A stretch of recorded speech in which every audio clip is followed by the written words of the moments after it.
You are a psychologist. I'm a psychologist. Yeah. How you discover energy psychology?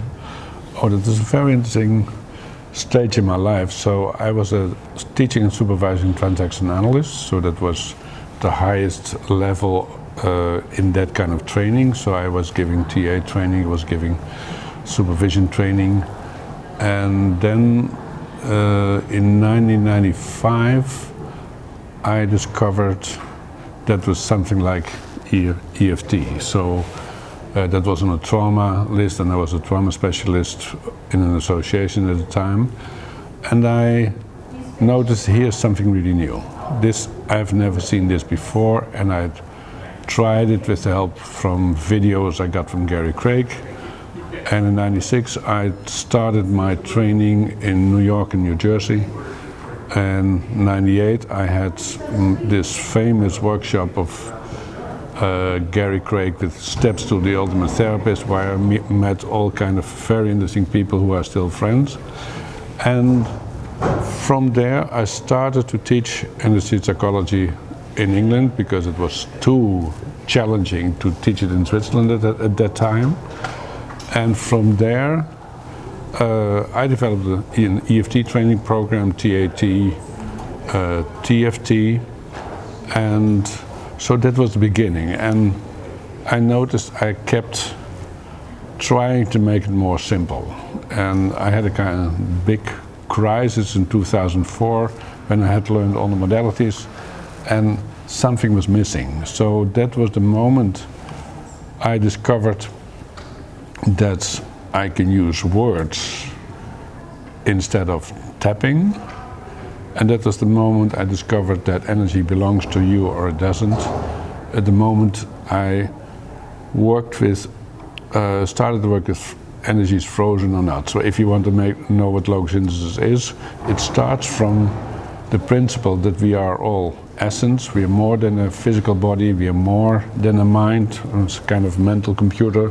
We are essence which has taken a form, and we have a mission in this life. And the two most important questions in our life are: what are you here for in this world? And if you have answered that question, the second question is: what keeps you from living that mission?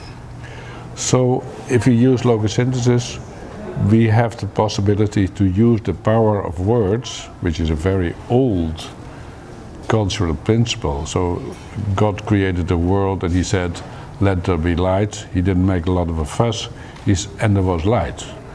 We see it in the Quran, we see it in very many traditions that words have a creative power on their own, which goes much farther than processing information.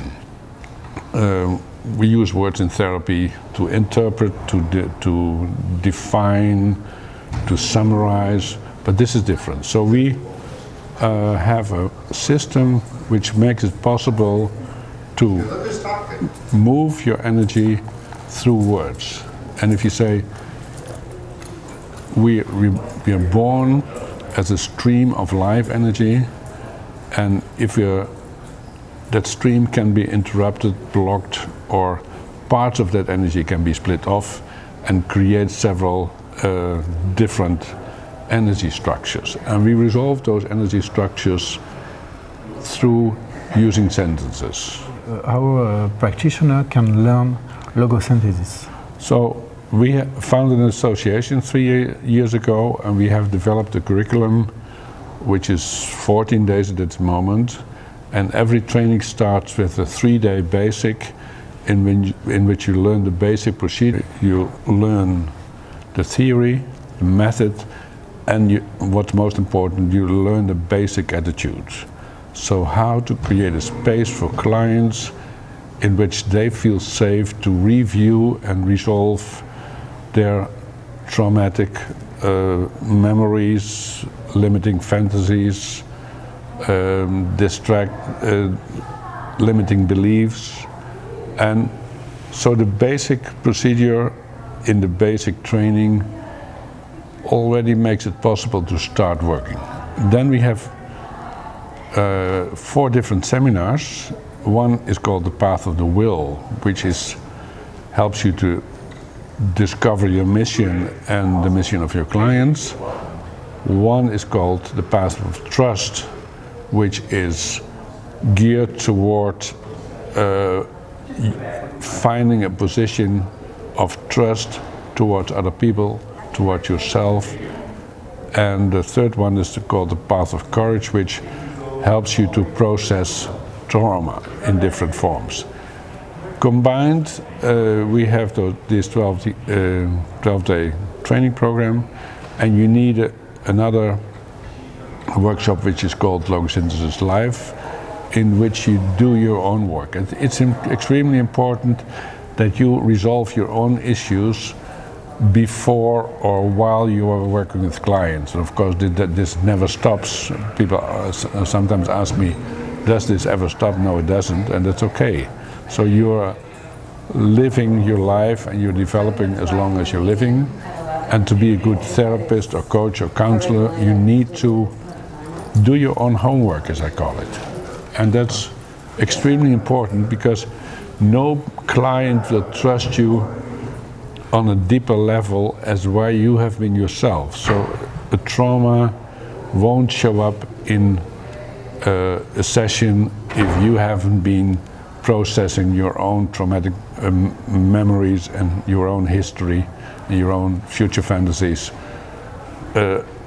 let's say, below that level. So you are the one who creates the safe space, and that space is safe only if you take care of your own history.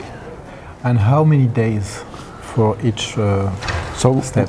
We have, let's say, the practitioner curriculum has the basic training, which is 3 days. It has 2 of the 3 path seminars, which is 6 days.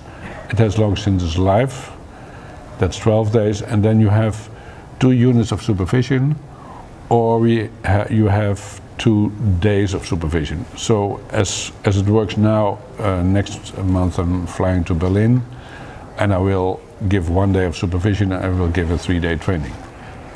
And until now, we don't have a program in place in France or in Belgium, in the French-speaking region, and so we'll have to design a way that makes it easy to follow these steps. But usually we work in 3-day seminars combined with a supervision day. After those 12 days plus supervision, you write a paper on an application of logosynthesis, and in which you also describe how logosynthesis worked for you in your life. And that's the official certification of the Logosynthesis International Association, as we have it now. I think that logosynthesis is a very gentle way to work with clients and also with yourself. It's gentle because you are able to slice the processing of deep